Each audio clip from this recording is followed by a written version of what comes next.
النهارده هنفعل حصة المشاهدة في مدرستنا مدرسة كفر في مدرسة ميت الرخا رقم 1. تمام. ودي الأجهزة اللي شغالة بها. تمام. دي الصف ايه؟ السادس الابتدائي. تمام كده.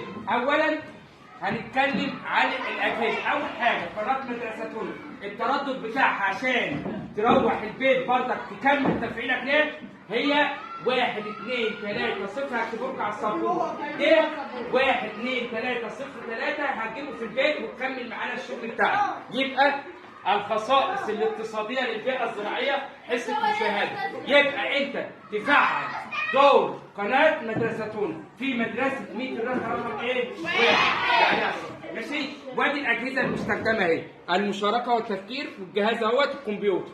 صورتهم انت دلوقتي بتاخد الحصة بتاعتك وبعد كده بتكمل في البيت. القناة ترددها هكتبه لكم اهو. هات يا مال. عشان تروح تتابع في البيت 1 2 3 0 3 كفر. قناة اسمها ايه؟ مدرستنا. بتتابع برضك ايه في البيت تردد 1. في 3 تعالى في قناة المرحلة الابتدائية اللي هي دي أهم حاجة عندنا. دي التردد بتاعها. بتكمل بتاخد حصتك هنا وبتكمل ايه؟ في البيت. شكرا يا أسرار. اقفل.